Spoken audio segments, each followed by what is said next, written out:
Light weight బంగారు diamond ఆభరణాలు, వందల రకాల డిజైన్స్ ఏవైనా ధర మాత్రం ఒక్కటే.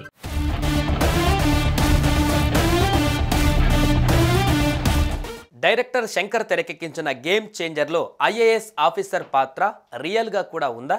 ఆ సెన్సేషన్ ఆఫీసర్ పాత్రలోనే చరణ్ కనిపించారా? 90స్లో కేంద్ర ఎన్నికల అధికారిగా రాజ్యాంగం ఇచ్చిన హక్కులతో రాజకీయ నాయకులను గడగడలాడించిన తమిళనాడు క్యాడర్కు చెందిన టిఎన్ శేషన్నే శంకర్ ఇన్స్పిరేషన్గా తీసుకున్నారా?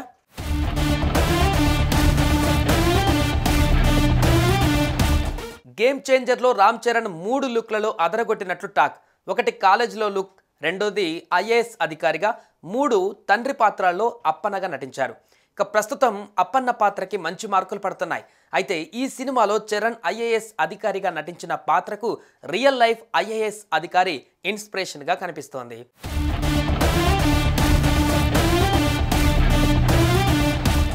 తిరునెల్లై నారాయణ అయ్యర్ శేషన్, టిఎన్ శేషన్. ఈ పేరు 90స్లో ఓ సెన్సేషన్. ఆయన తీరు నేటికి ఓ ఇన్స్పిరేషన్. హిస్టరీ చదివిన వారికి కేంద్ర ఎన్నికల అధికారి అంటే టిఎన్ శేషన్ గుర్తుకు వస్తారు. రూల్స్ అనుగుణంగానే అనేక సంస్కరణలు తీసుకురావచ్చని నిరూపించిన వారు ఈ రియల్ గేమ్ చేంజర్. 1990 దేశంలో ఎన్నికల తీరు ఒకలా ఉంటే 1990 డిసెంబర్ 12న ఆ పరిస్థితి మారిపోయింది. కారణం, ఆ రోజు టిఎన్ శేషన్ భారత ప్రధాన ఎన్నికల కమిషనర్గా బాధ్యతలు చేపట్టడమే.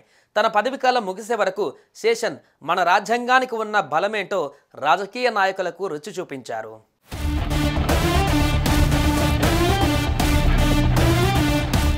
కేరళలోని పాలక్కాడ్ జిల్లాలో 1932 డిసెంబర్ 15న జన్మించిన శేషన్ మద్రాస్ క్రిస్టియన్ కాలేజీలో చదివి అక్కడే టీచర్గా చేశారు.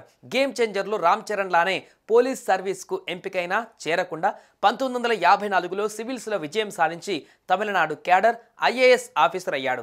కలెక్టర్గా ఉంటూనే హార్వర్డ్లో మాస్టర్స్ కంప్లీట్ చేశారు. తమిళనాడు నుంచి కేంద్ర సర్వీసులోకి వచ్చిన శేషన్ అనేక శాఖల్లో కీలక పాత్ర పోషించారు.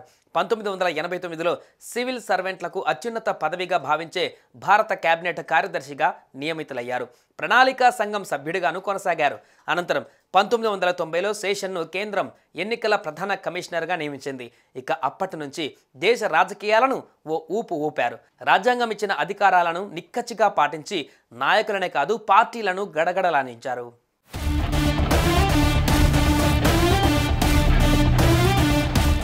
అయితే ఈయన కెరీర్ను చూసి ఇన్స్పిరేషన్ అయి కార్తీక్ సుబ్బరాజు ఈ కథ రాసుకున్నట్లుగా కనిపిస్తున్నారు. గేమ్ చేంజర్ చిత్రంలోనూ రామ్ చరణ్ కాలేజీ కుర్రాడిగా, ఆ తర్వాత ఐపీఎస్గా, ఆపై ఐఏఎస్గా, చివరకు ఎన్నికల అధికారిగా కనిపిస్తున్నాడు. ప్రస్తుతం చాలామంది ఇది టిఎన్ శేషన్ నుంచి ఇన్స్పైర్ అయి రాసుకున్న క్యారెక్టర్ అని అంటున్నారు. మరి వీటిపై శంకర్ కానీ కార్తీక్ సుబ్బరాజు కానీ క్లారిటీ ఇస్తారేమో చూడాలి.